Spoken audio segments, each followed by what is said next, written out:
Salut à tous, on se retrouve pour l'épisode 2182 du Zap Image. On commence aujourd'hui en ce lundi 27 février tout d'abord avec quelques anniversaires. On peut voir tous ces joueurs qui fêtent leur anniversaire aujourd'hui. Donc il y a des joueurs quand même connus comme Milinkovic Savic, le joueur de la Lazio, il fête aujourd'hui ses 28 ans. Thomas Soucek, le joueur de West Ham, il fête aujourd'hui également ses 28 ans.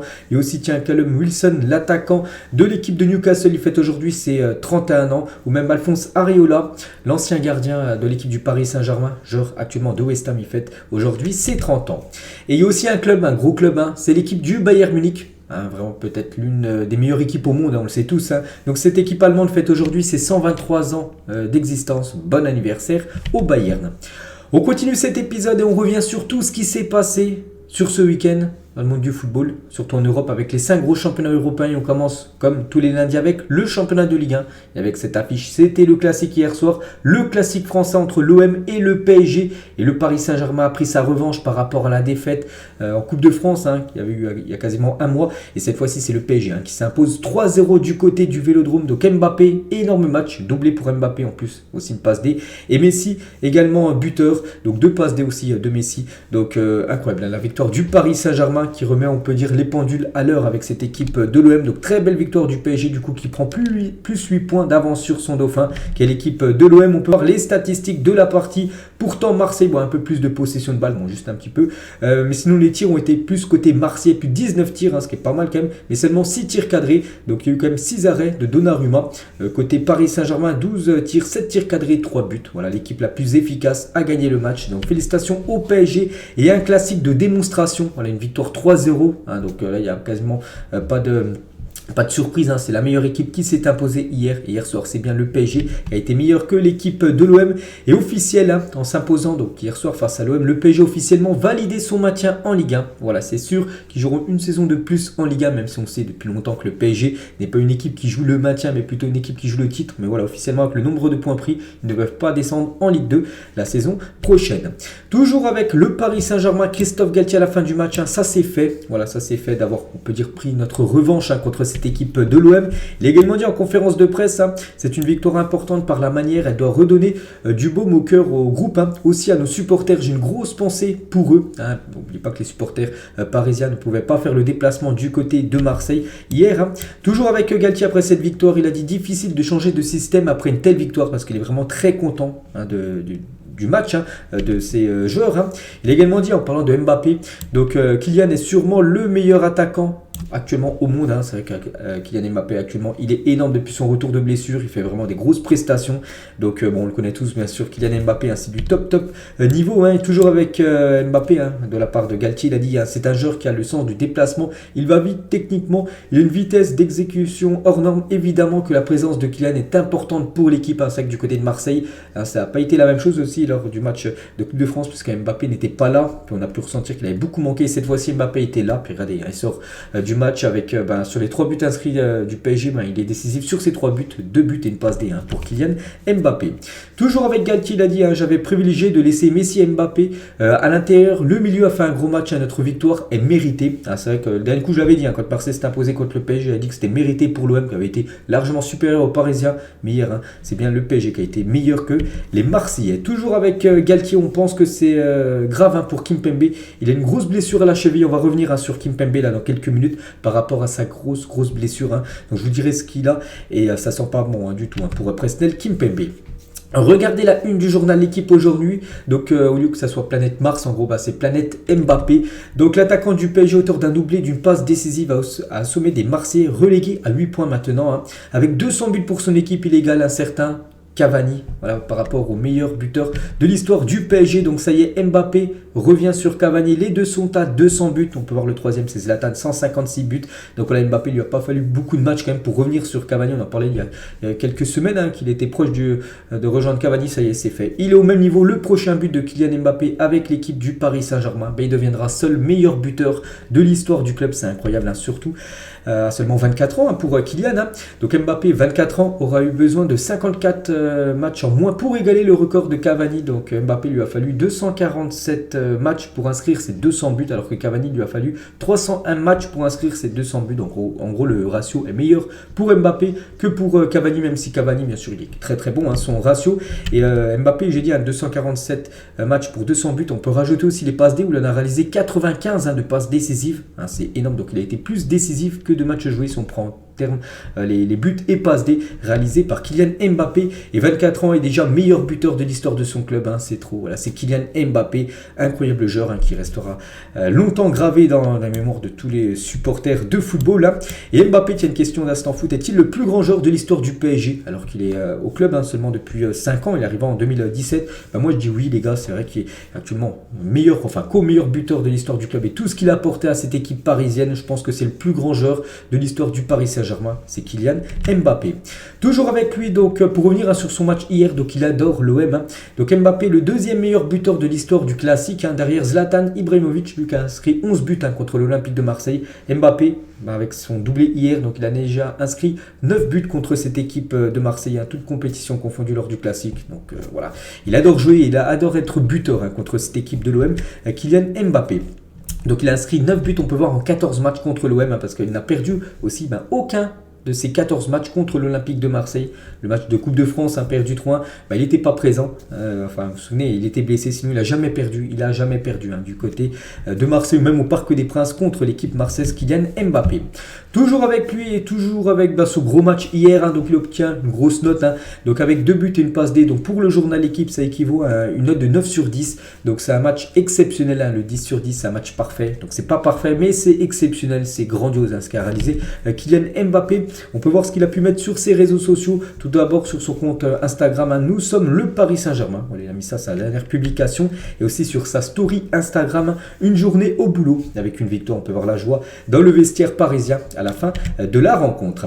Thierry Henry, qui est consultant toujours hein, sur Amazon Prime, il était présent au bord de la pelouse du Vélodrome. Il a dit Mbappé à la clé de beaucoup de cadenas. Il avait à cœur de montrer que le patron, c'est toujours lui du côté de Paris. Et on sait que bien sûr, c'est le leader actuel hein, du côté du PSG, même depuis beaucoup de temps. Hein. Quand il n'est pas là, ça n'a rien à voir. Hein. Toujours avec Thierry Henry, comment éteindre un volcan appelé Kylian, parce qu'il a pu dire aussi, Thierry Henry.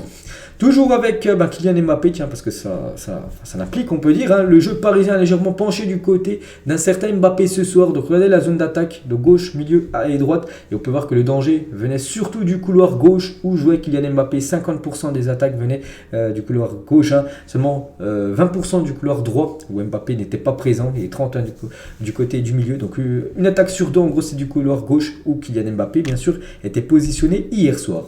Et toujours avec Kylian, hein, donc ses stats complète cette saison en Ligue 1.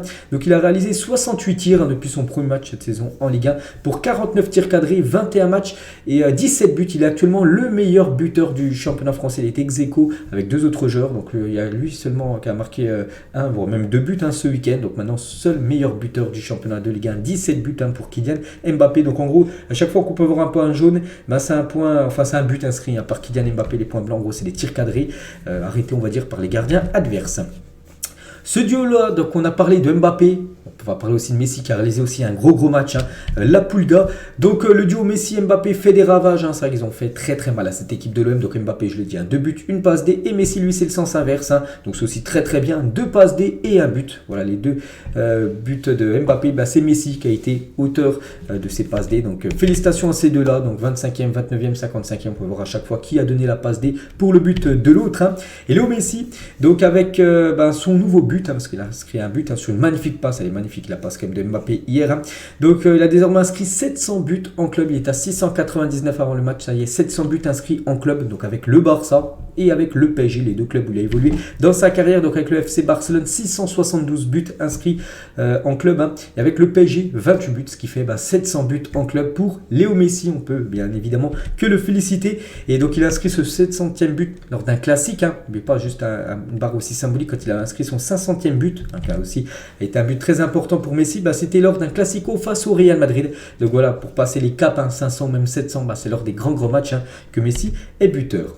Toujours avec Messi, on peut voir qu'il obtient la note de 8 sur 10 par le journal Équipe pour sa prestation face à l'OM. Mbappé 9 et lui une note de 8. Donc une 8, ça équivaut à un très bon match de la part de Messi. Donc voilà, félicitations à la Pulga. Lui aussi, il a réalisé une très belle partie. C'est le milieu portugais qui est beaucoup critiqué quand même depuis la reprise de la Coupe du Monde. Où on peut voir qu'il était plus trop dedans, mais là vraiment il a fait un gros match hier. Donc Vitinha a probablement fait son meilleur match sous le maillot parisien ce soir, impressionnant au milieu de terrain. Donc là il a marqué des points, le jeune Vitinha. Sergio Ramos, il a dit à la fin du match, c'était pas facile de venir ici, c'était un match compliqué. Le plus important c'est de prendre les 3 points.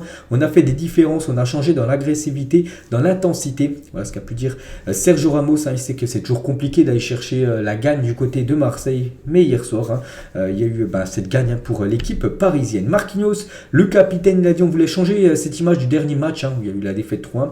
On va tout laisser sur le terrain et rentrer à Paris avec la victoire pour donner de la joie à nos supporters. Et c'est ce qui a été fait quelques heures après bien sûr cette rencontre.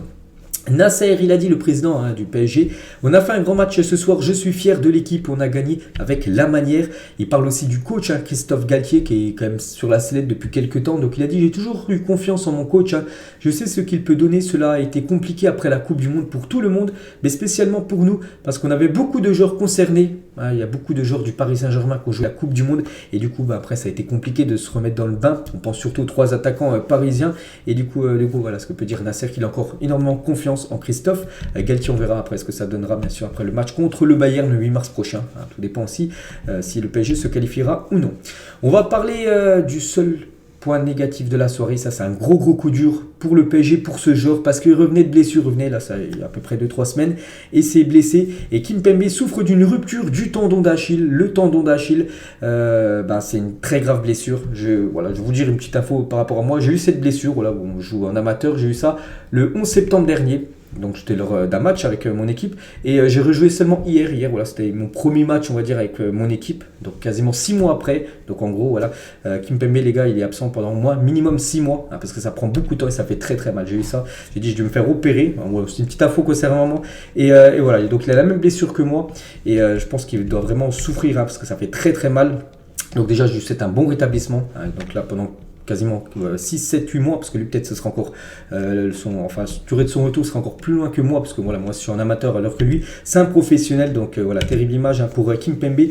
Donc tendon d'Achille, je vous ai dit, ça fait très mal. Et 2 longues absences cette saison pour Presnel Kimpembe avec le PSG et les Bleus. Bon rétablissement.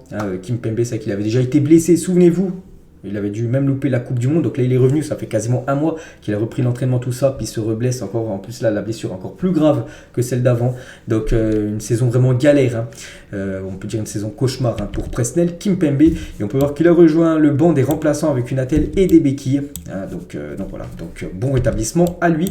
Et le message de soutien de Mbappé à Presnel Kimpembe, donc mon soldat, grosse force mon frère. Donc il y a aussi un joueur que je me souviens qui a eu cette blessure, et aussi souvenez-vous c'était Spinazzola, comment il s'appelle, ce joueur de l'AS Roma, un défenseur lors de l'Euro, je me souviens plus de son nom, c'est un défenseur, bon bref, il avait eu cette blessure lors de l'Euro l'année dernière avec l'Italie, mais vous il avait été forfait pendant de nombreux mois. Il y a aussi le défenseur de Aston Villa, un ancien joueur de Séville aussi, un Brésilien qui a eu cette blessure, il a toujours pas repris la compétition, pour vous dire que c'est une blessure où tu mets beaucoup de temps à revenir.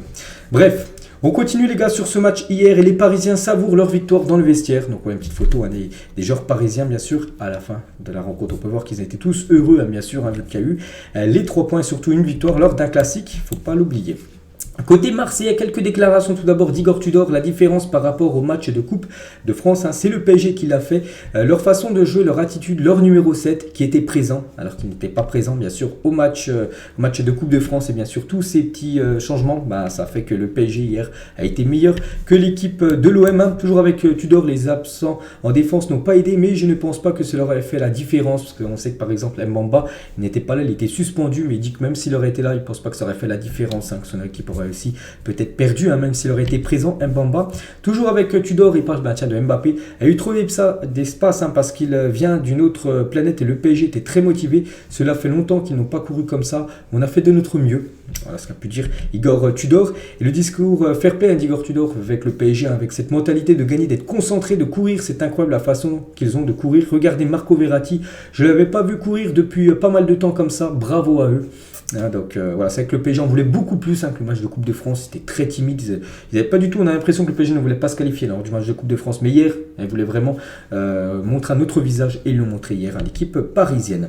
Et Thierry Henry l'a dit, la philosophie de Marseille ne doit pas changer, même si c'est une défaite. Ouais, Marseille doit jouer comme il joue depuis pas mal de mois. Aujourd'hui, ils se sont fait avoir. Mais Tudor ne changera pas sa philosophie. Mais il y a eu des erreurs ce soir. Eric Bailly était beaucoup trop bas. D'après Thierry Henry, c'est vrai que Eric Bailly, les gars, en plein cauchemar ce soir face à Kylian Mbappé. Donc, il y a eu beaucoup de mal à Isley, voilà, on va dire l'attaquant, le numéro 7 parisien. Et toujours sur cette rencontre, et on finit avec les magnifiques tifos. Donc tout d'abord, voilà le tifo d'avant-match du côté de l'OM, magnifique, vraiment. Ça c'était le virage, je sais pas, nord au sud. Et l'autre côté, donc là c'était un tifo en relief, tout ça. Donc vraiment très beau, regardez, vraiment magnifique. Comme d'habitude, il y a des magnifiques tifos du côté du Vélodrome. Je vous montre ce chef-d'œuvre, on peut dire cette masterclass. Et je l'avais dit aussi que Deschamps allait être présent, il était bien présent. On peut voir qu'il a été filmé hier, le sélectionneur de l'équipe de France, voilà, pour superviser tous les joueurs français qu'on disputait hier cette rencontre. On continue avec les autres matchs de la Ligue 1. Monaco contre Nice, c'était le derby, c'était avant le match PSG contre Marseille. Et c'est Nice qui s'est imposé 3-0 du côté du stade Louis II. Félicitations à Nice. Donc Terem Moffi doublé et un but de Kefren Turam sur une passe D de Terem Moffi, le même match que Mbappé, en gros 2 buts et une passe D pour Moffi. On peut voir les statistiques de la partie. Donc Monaco 15 tirs, 4 tirs cadrés, aucun but. N'oubliez pas que Monaco, en plus je répète souvent, à chaque fois le lundi, que Monaco il restait sur plus, je crois, 30 matchs d'affilée en marquant au moins un but en Ligue 1. C'était la meilleure série en Europe. Ça y est, c'est fini vu qu'ils n'ont pas marqué. Voilà, fin de série pour cette équipe de Monaco. Hier contre le voisin de Nice, on peut voir les stats de la partie. Et Terem Moffi, je l'ai dit, 2 buts, une passe D. En plus, en première mi-temps, il y a déjà 3-0 à la mi-temps. Après, le score n'a plus bougé. Et avec son doublé, donc il a 14 buts, donc 12 inscrits avec son ancien club de Lorient et 2 avec son équipe de Nice. Donc 14 buts inscrits cette saison. Il est actuellement 6e meilleur buteur de Ligue 1, Terem Moffi. Et on peut voir les supporters niçois qui retournent au stade Louis II. Quelle ambiance, bien sûr. Il y a eu beaucoup de supporters niçois qui ont fait le court déplacement jusqu'à Monaco. Puis ils étaient très contents de la victoire de Nice qui va très fort actuellement. On va parler de Lyon aussi. Ils ont fait le taf du côté de Angers. Donc c'était samedi, c'est une victoire 3-1 des Lyonnais. Donc Mendes, Sarr et Barcola, les 3 buteurs côté lyonnais contre la lanterne rouge Angers qui se dirige tout droit vers la Ligue 2. On peut voir les stats de la partie. Pourtant Lyon, pas beaucoup de tirs, seulement 6 tirs, mais 4 tirs cadrés, 3 buts très efficaces. Il n'y a pas besoin de beaucoup de tirs pour gagner un match. La preuve, alors que Angers a un split 11 tirs, mais seulement 2 tirs cadrés et seulement un but inscrit par l'équipe de Angers. Et Lyon sans danger, on peut dire, gagne cette rencontre. Je me satisfais des points, voilà ce qu'a peut dire Laurent Blanc en fin de match. L'entraîneur de Lyon, Laurent Blanc, a préféré retenir le résultat plutôt que la manière après la victoire obtenue ce samedi. Mais il fallait prendre des points, surtout que le match avant, souvenez-vous, ils avaient joué contre l'équipe de la GOCR, c'était fait punir un 2-1, qui était aussi une équipe mal classée. Cette fois-ci, c'était de nouveau une équipe mal classée, mais cette fois-ci, ils ont pris les points, cette équipe de Lyon. Il a dit également, ça fait un moment que je ne regarde plus le classement, je vais vous dire la vérité, ça fait un moment, voilà, qu'il ne regarde plus le classement. Donc après, Lyon vise une place européenne. Bon, la Ligue des Champions, c'est quasiment cuit. Pourquoi pas essayer l'Europa League ou l'Europa Conference League. Voilà, Lyon doit retrouver la Coupe d'Europe. Toujours avec Lyon, on va parler d'un joueur qui a réalisé un gros match. C'est Maxence Cacré, donc 51 ballons touchés, une passe décisive, plus de 12 km parcourus. Donc voilà, ça hitmap en gros tous les ballons touchés par Maxence Cacré qui a fait un gros match. Première minute de jeu pour Jefinho, recruté cet hiver par l'Olympique Lyonnais. J'ai dit que cette pépite, je sais pas si c'est une pépite, mais bon, c'est un jeune Brésilien qui est arrivé du côté de Lyon et il est arrivé blessé, donc pendant un mois il était blessé, donc là ça il a enfin joué, donc il a joué la fin de match, voilà, ce jeune Jefinho. Et lui aussi il a joué la fin de match. Mohamed El Harouche, 18 ans, la jeune pépite lyonnaise qui sort du centre de formation, a disputé ses premières minutes en professionnel, donc il a remplacé Thiago Mendes en fin de match.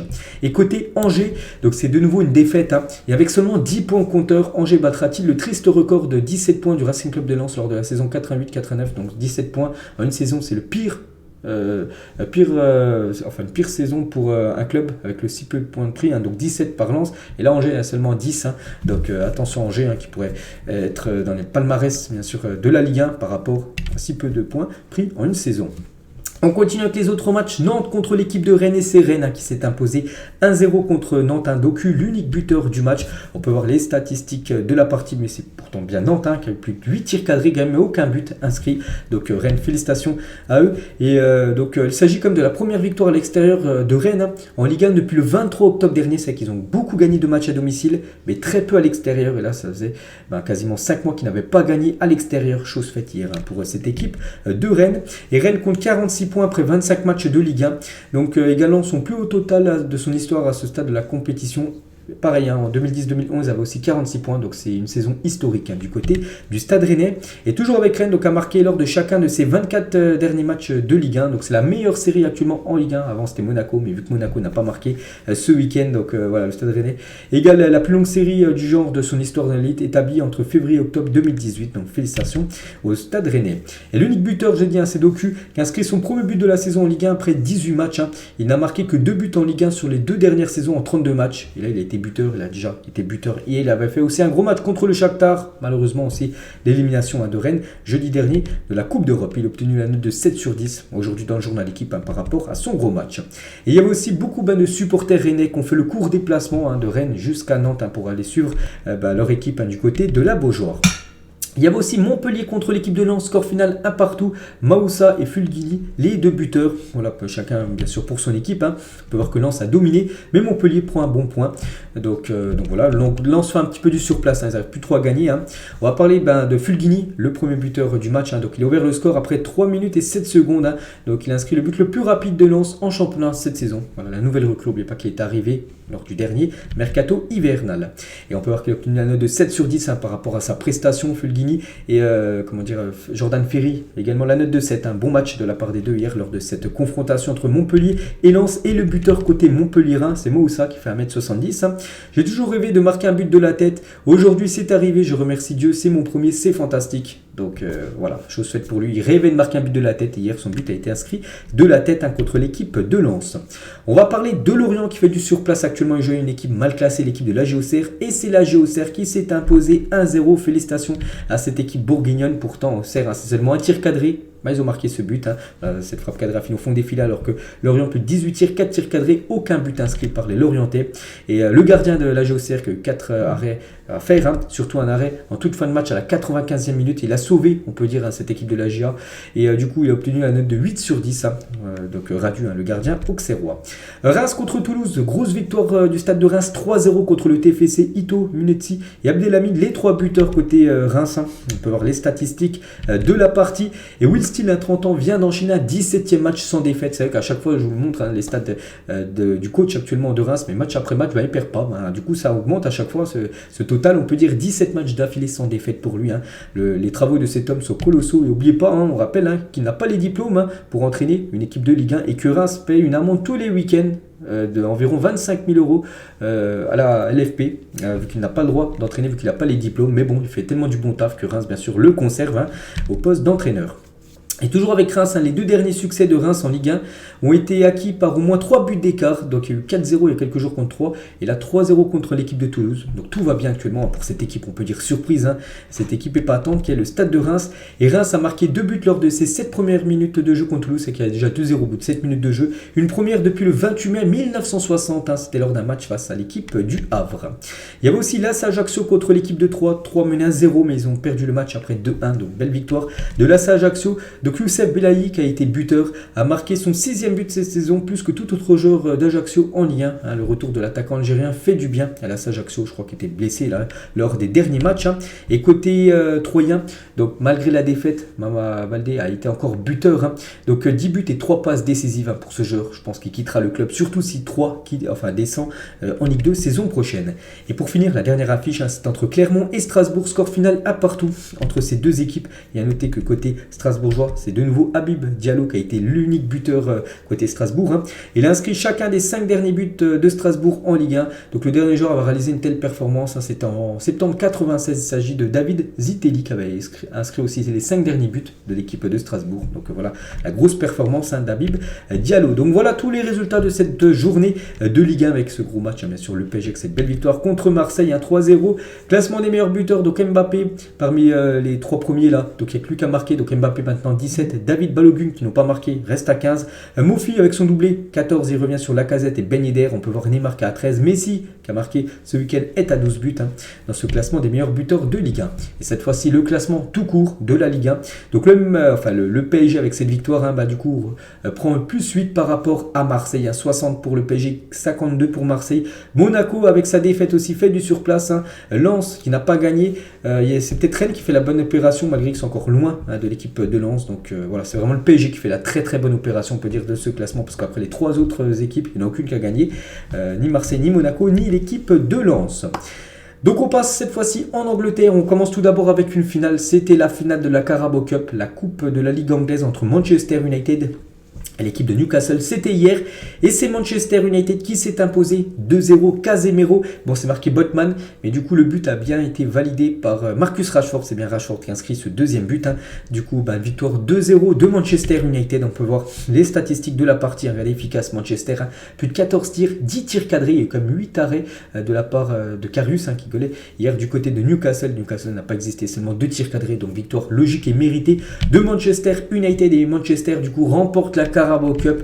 Donc 6 ans plus tard, ils remportent de nouveau un trophée, le dernier trophée pour eux. Donc ça a daté déjà de 2017. On est quand même en 2023.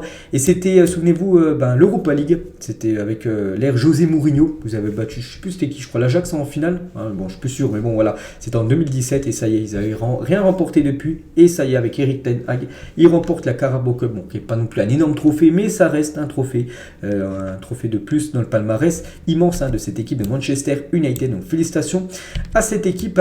Donc Bruno Fernandes et Harry Maguire soulèvent la Carabao Cup. Les deux capitaines de cette équipe soulèvent ensemble ce trophée tant attendu par les supporters de Manchester. On va parler des travaux énormes d'Erik ten Hag sur le banc de Manchester United. Est phénoménal. Donc déjà se séparer de Ronaldo, mettre le capitaine Harry Maguire sur le banc, remporter un trophée après 6 ans de disette pour les Red Devils. Il fallait le faire. Donc il arrive avec ses idées et pour l'instant ça fonctionne très très bien ses idées. Il y a quelques jours en plus ils ont éliminé quand même le Barça. Donc tout va bien actuellement. Je pense actuellement c'est la meilleure équipe en Angleterre. Cette équipe de Manchester United depuis le début d'année 2023. Et toujours avec Erik ten Hag, donc il a célébré avec Anthony et Lisandro Martinez, ces deux anciens joueurs qu'il avait du côté de l'Ajax, donc le Brésilien et aussi l'Argentin, en plus lui aussi qui a remporté un trophée, Lisandro Martinez, la Coupe du Monde, il y a quelques semaines, donc voilà, petite photo heureuse des 3 anciens de l'Ajax Amsterdam. On va parler de Casemiro, buteur, et Casemiro c'est l'homme des finales, donc il a remporté quand même 16 finales sur 17 finales jouées en club, incroyable, un joueur de classe mondiale pour gagner des trophées, donc il a remporté beaucoup de finales avec le Real Madrid. Et la première finale qu'il a eu avec Manchester United, c'est déjà le titre. Voilà, ce joueur immense maintenant. Il a eu un petit peu de mal à son arrivée du côté de Manchester et maintenant il marche sur l'eau du côté des Red Devils. C'est une pièce maîtresse de l'équipe de Erik ten Hag, le joueur Casemiro. On va parler aussi de Raphaël Varane. Varane aussi qui a un immense palmarès. Donc il étoffe un peu plus son palmarès légendaire riche de 20 trophées. Bon, je vais pas tout citer, mais il peut rajouter la Carabao Cup. Sinon, tout ce qu'il avait remporté, c'était soit en équipe de France, soit avec le Real Madrid et maintenant un trophée enfin avec son équipe de Manchester United qu'il a rejoint depuis, ça fait que je ne sais plus quelle année qu'il a rejoint les Red Devils, au moins 3-4 ans. Et voilà, premier trophée du côté de l'Angleterre pour Varane. Encore lui, Marcus Rashford, je le dis, le but contre Botman, où c'est une frappe de Rashford déviée par Botman, mais c'est bien, ça a bien été validé pour le Rashford. Donc voilà, encore lui, buteur on peut dire. Et Rashford, aucun joueur en Europe n'a marqué plus de buts que Marcus Rashford en 2023, 14 buts inscrits depuis janvier 2023. Donc incroyable, bien sûr, je pense qu'on est en train de réaliser à Marcus Rashford. Et depuis le retour de la Coupe du Monde, c'est 19 matchs, toutes compétitions confondues et 17 buts pour Marcus Rashford. On va parler aussi du gardien David De Gea. Donc aucun gardien de Manchester United dans l'histoire n'a plus de draps propres, en gros de clean sheet, que David De Gea qui a 181 matchs du côté de Manchester United sans prendre de but. Avant il était ex-aequo avec c'est Peter Schmeichel, le père de Kasper Schmeichel qui est le gardien de Nice. Et maintenant il a 181. Voilà, donc c'est lui le meilleur gardien en termes de clean sheet du côté des Red Devils.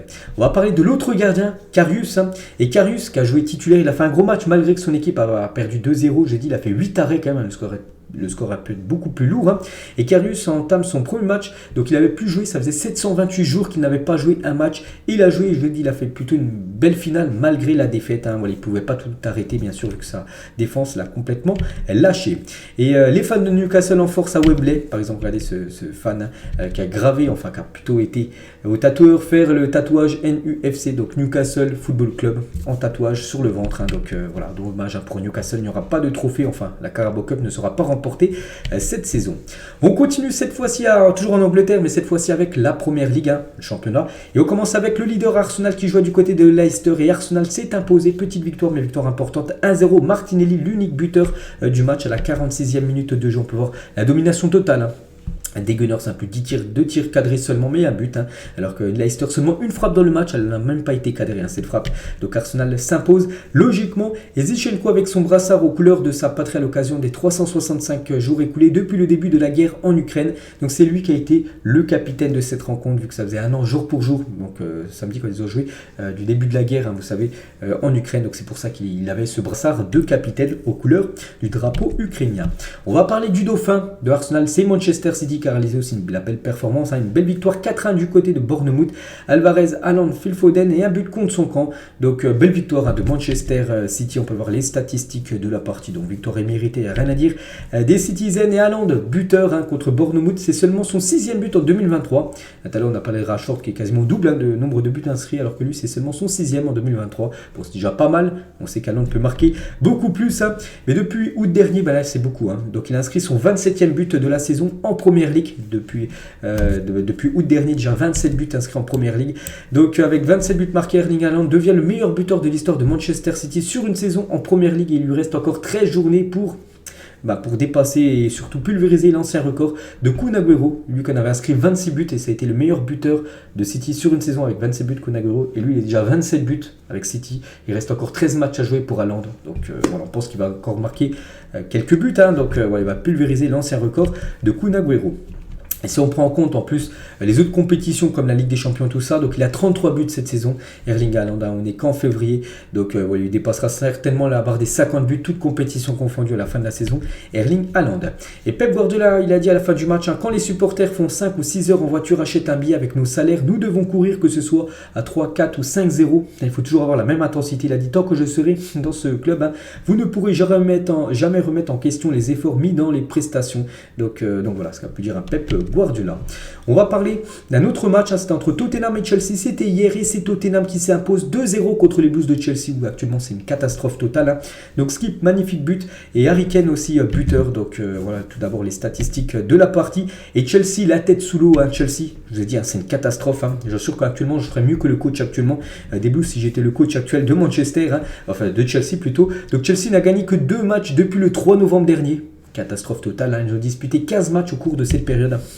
Donc voilà, plus de 356 millions de dollars dépensés en janvier et 100 victoires en février, une victoire dans le 11 derniers matchs, toutes compétitions confondues. Voilà, les 11 derniers matchs de Chelsea, et c'est seulement une victoire, c'était contre Crystal Palace, une victoire 1-0, sinon beaucoup de croix, donc en gros beaucoup de défaites, quelques matchs nuls. C'est une catastrophe, hein. 7 points pris sur 27 possibles en Première Ligue et je me demande encore comment là, aujourd'hui le lundi 27 février, il est encore en poste, Graham Potter, c'est complètement fou, hein. Donc Chelsea garde confiance en Graham Potter. Bon, ils peuvent, hein, mais bon, il y a un moment là, ça commence vraiment à coincer avec des stats comme ça. Thomas Tuchel, les gars, il était licencié, l'ancien coach, hein, parce qu'il avait enchaîné, je crois, 2 défaites d'affilée, boum, licencié. En plus, je crois qu'il restait même sur une victoire contre Zagreb, hein, c'était en Ligue des Champions, il avait gagné 1-0. Et il avait été licencié le lendemain, donc incroyable. Et voilà, donc lui, c'est encore pire et pour l'instant, toujours en pause, donc tant mieux pour lui, hein. Et Chelsea, actuellement, si on regarde pas en Première Ligue, hein, ce que ça vaut, donc 9 points de Leeds, hein, 17e et premier non relégable, hein, 10 points de Newcastle, 5e et provisoirement qualifié pour la prochaine campagne d'Europa League, hein, le véritable ventre mou, donc à mon avis, ils vont rien jouer la saison prochaine, même pas d'Europa Conference League, hein, cette équipe de Chelsea. Et quand tu vois quand même l'Armada en attaque, hein, Chelsea n'a marqué que 4 buts en Première Ligue en 2023. Et quand tu vois toutes ces options en attaque, hein, voilà, il y a quand même un gros problème, hein. Il y a quand même Sterling, il y a Michael Mudryk, hein, il y a Aubameyang, il y a Félix, voilà, tous ces grands joueurs. Et pour l'instant seulement 4 buts, hein, depuis janvier 2023. Et côté Tottenham, donc Tottenham s'est imposé 2-0 et un but de Harry Kane. Il vient d'inscrire quand même son 18e but de la saison en championnat. Félicitations à Harry Kane. Et toujours avec Tottenham, donc Christian Stellini, pendant l'absence de Antonio Conte avec Tottenham, c'est 4 victoires. Contre l'OM, c'était en Ligue des Champions, contre City, contre West Ham et contre Chelsea. Donc 4 matchs, 4 victoires, 100%, parce que vous savez que Antonio Conte il y a eu des problèmes de santé, donc actuellement il est toujours à l'hôpital. Donc c'est pour ça que c'est son adjoint actuellement, on va dire, qui prend l'intérim. Crystal Palace contre Liverpool, score final 0-0, pas grand chose à dire, encore 2 points de perdus on peut dire pour cette équipe des Reds. Important, Liverpool a dominé cette équipe de Crystal Palace, quand même pas une frappe cadrée dans le match, alors que Liverpool 4 tirs cadrés mais aucun but marqué. Donc voilà, Liverpool fait également du surplace, et Anderson qui enlève un super but en lucarne, Alexander-Arnold. Dommage, ça partait en pleine lucarne, le gardien était battu, mais Anderson était sur la trajectoire du ballon. En gros, il a sorti ce ballon. On peut voir tous les autres résultats de cette journée en Première Ligue. Donc Newcastle, Brighton et Manchester United, Brentford n'ont pas été joués. Par exemple, Manchester-Brentford va se jouer là. Ça sera le 5 avril prochain, donc dans un mois, vu que Manchester et Newcastle ont joué bien sûr en finale hier. Et du coup, le classement, donc Arsenal, donc toujours 2 points d'avance sur City, mais Arsenal a toujours un match en retard sur City. Manchester United qui n'a pas joué, toujours à la 3e position, et Tottenham 4e. Donc voilà le classement, donc Chelsea 10e, 31 points seulement. Catastrophe pour les Blues de Chelsea. Direction cette fois-ci la Liga, et on commence avec le leader Blaugrana qui a été battu hier du côté de Almeria. El Bilal Touré, l'ancien joueur de Reims, a été l'unique buteur du match, et avec cette victoire, c'est la première victoire de l'histoire de Almeria contre le FC Barcelone, donc une victoire 1-0, et les Blaugrana font un petit peu du surplace actuellement. Donc on peut voir que le Barça a plus de 13 tirs, mais seulement une frappe cadrée, donc ça n'a pas suffi pour gêner cette équipe de Almeria qui a eu 4 tirs cadrés. Donc on va dire c'est plutôt peut-être logique, j'ai pas vu le match, mais bon voilà, c'est peut-être logique, ils ont plus de tirs cadrés, et peut-être qui méritent plus leur victoire. Et le Barça de Xavi vient d'enchaîner comme une 2e défaite consécutive contre Almeria et contre Manchester United, une défaite de 1, c'était jeudi soir on se souvient, en Europa League. Et le Barça qui a perdu, j'ai dit hier, a concédé seulement sa 2e défaite de la saison en championnat. Ils avaient perdu 3-1 contre le Real Madrid au Bernabeu, c'était l'année dernière, et là 1-0 contre Almeria. N'oubliez pas qu'ils avaient tout remporté en 2023, tous leurs matchs, et là promis accro on peut dire pour cette nouvelle année 2023 pour le FC Barcelone. Toujours avec le Barça, encaissé 5 de ses 8 buts en Liga quand Eric Garcia était sur le terrain. Coïncidence, peut-être, quand il joue, voilà, le Barça prend beaucoup de buts. On sait qu'ils en ont pris très peu, ils ont pris seulement 8 buts en Liga cette saison. Quand Eric Garcia en a pris 5 quand même quand il était sur le terrain. Donc ça c'est pas trop une stat à mettre à son avantage, on peut lire. Et pour le match face à Valence, le Barça, donc prochain match du Barça, le Barça devra faire sans Pedri, Dembélé, Xavi, Rafinha ou même Gavi. Soit ils sont suspendus, soit ils sont blessés. Donc voilà, c'est quasiment que des joueurs cadres qui ne seront pas là lors du prochain match du FC Barcelone contre l'équipe de Valence. On va parler cette fois-ci du Real Madrid qui jouait contre le voisin de l'Atlético. C'était samedi, et du coup, score final 1-1. Alvaro a été buteur côté Real Madrid contre un but de Jiménez côté Atlético Madrid. Donc les stats de la partie, donc le Real a dominé, plus de 18 tirs, 7 tirs cadrés, mais seulement un but inscrit par le Real Madrid. Et premier but en professionnel pour Alvaro Rodriguez, vous savez, cette pépite uruguayenne, c'est un joueur uruguayen. Il joue là depuis quelques matchs et il a été buteur. Donc il n'avait pas joué contre Sereno, son premier match, c'était un match de Copa del Rey, mais contre Osasuna, il a été auteur d'une passe D, et contre l'Atlético, premier but pour lui. Ancelotti a annoncé que le Uruguayen fera partie du groupe pro la saison prochaine, on va en parler juste après.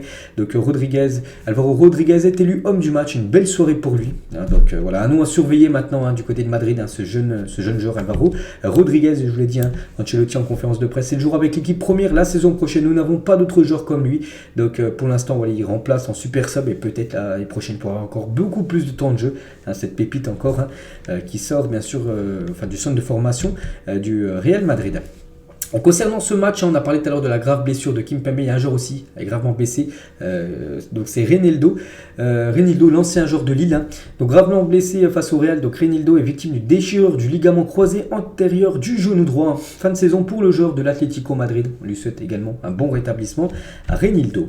On va parler de Valence, un futur adversaire de l'équipe du Barça en Liga, et donc ils se sont imposés 1-0 à la Real Sociedad qui est 3e du championnat, et Valence empoche sa première victoire en Liga en 2023. Donc voilà, belle victoire, enfin petite victoire, mais victoire importante pour l'équipe de Valence. On peut voir tous les autres résultats de cette journée de Ligue 1. On peut voir du coup le classement. Donc le Barça maintenant a plus 7 points d'avance sur le Real Madrid. C'est dommage pour le Real, il y avait l'opportunité de revenir, enfin de prendre 2 points de plus. Ils auraient gagné contre l'Atlético, vu que le Barça a perdu le match. Bref, la Real Sociedad 3e et l'Atlético Madrid toujours à la 4e position.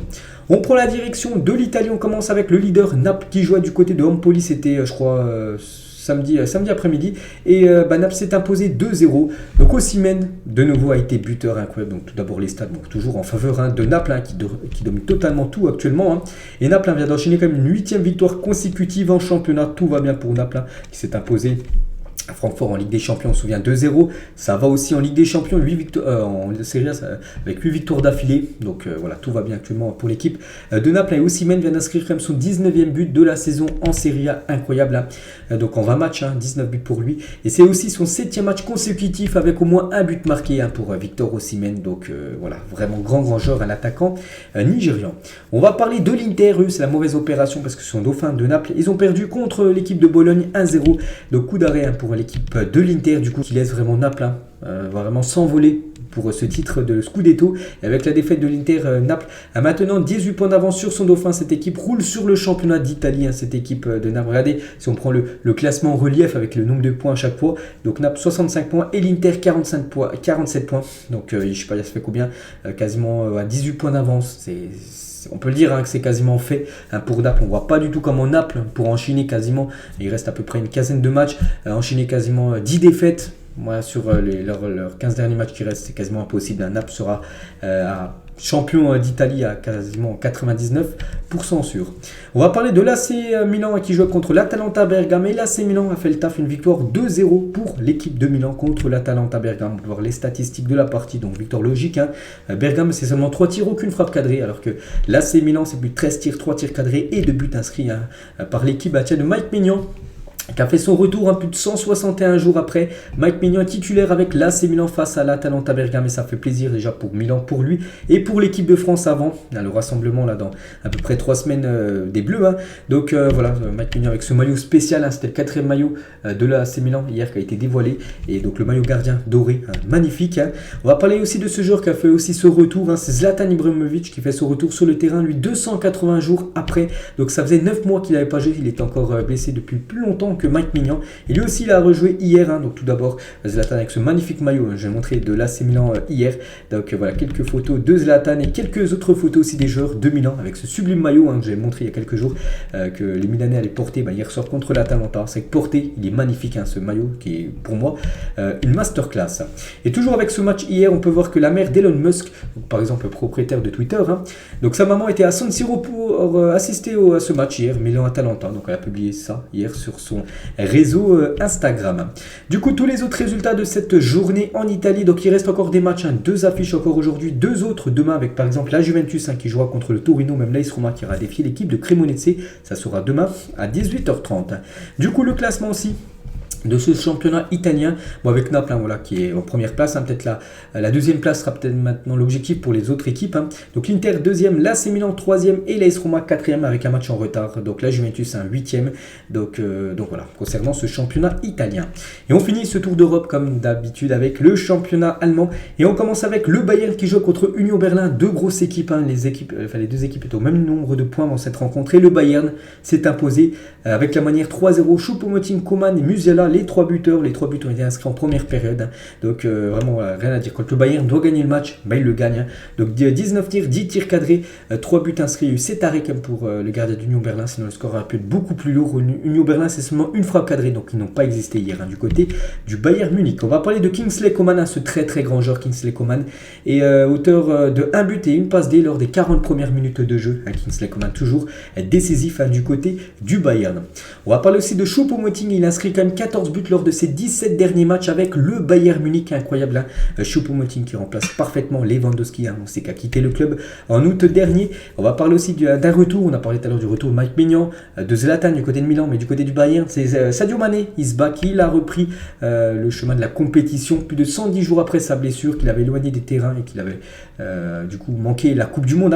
Il était de retour, Sadio Mané, donc ça c'est une très bonne nouvelle pour l'équipe du Bayern, peut-être une moins bonne nouvelle on va dire pour le PSG, PSG qui affrontera le Bayern Munich dans quelques jours en Champions League. Il a reçu une ovation, Sadio Mané, quand il est rentré à la 65e minute. Il a joué à peu près les 30 dernières minutes de cette rencontre hier. Dortmund, grosse équipe actuellement du côté de la Bundesliga, se sont imposés 1-0 du côté de Hoffenheim. Brandt, l'unique buteur du match. On peut voir les statistiques de la partie. 11 tirs cadrés pour Dortmund, c'est énorme. Il y a eu 10 arrêts comme du gardien de Hoffenheim, sinon le score aurait pu être beaucoup plus lourd. Le début d'année de Dortmund, toute compétition confondue, c'est 9 matchs joués. C'est 9 victoires, aucun nul, aucune défaite, 23 buts marqués, 7 buts encaissés. Voilà. Dortmund version 2023, c'est simple, c'est que des victoires pour cette équipe de Dortmund, avec des grosses victoires comme une victoire 5-1, comme une victoire 4-3 ou même 4-1 aussi contre le Hertha Berlin là, lors de l'avant-dernier match. Leipzig jouait contre l'équipe de Francfort, grosse victoire, enfin belle victoire plutôt, parce que voilà, 2-1 c'est pas une grosse victoire, mais belle victoire importante pour Leipzig, 2-1, Werner et Forsberg, les deux buteurs. Côté RB Leipzig, on peut voir les statistiques de la partie, et du coup tous les autres résultats de cette journée en Bundesliga, et du coup le classement, du coup le Bayern et Dortmund, les deux grosses équipes on va dire en Allemagne, sont actuellement ex-aequo avec 46 points en 22 matchs. N'oublie pas qu'il y a 34 journées, il reste 12 matchs du côté de la Bundesliga. Union Berlin 3e et le RB Leipzig 4e remonte dans le top 4, les places qualificatives pour la future Champions League. Et on finit les gars ce long épisode aujourd'hui avec juste une info concernant ce soir officiel. N'oubliez pas que la cérémonie du trophée FIFA The Best sera diffusée ce soir à 21h10 en clair sur TMC. Voilà pour ceux qui veulent suivre le prix The Best qui sera certainement décerné à Messi. Concernant le meilleur gardien, ça sera certainement le gardien argentin Martinez. Donc voilà les gars, ce trophée The Best, on en parlera demain avec tous les trophées. Donc c'est ce soir sur TMC. Donc voilà les gars, ce qu'il y a à dire aujourd'hui. Donc beaucoup, quasiment 45 minutes, mais bon, il y a beaucoup de choses à dire. C'est comme ça, c'est le lundi. Donc nous on se retrouve aussi ce soir, deuxième partie de l'épisode avec plein d'autres infos aussi, parce qu'il y a eu beaucoup d'infos ce week-end sur la planète football. Et moi je vous laisse, bonne journée à vous et à tout à l'heure.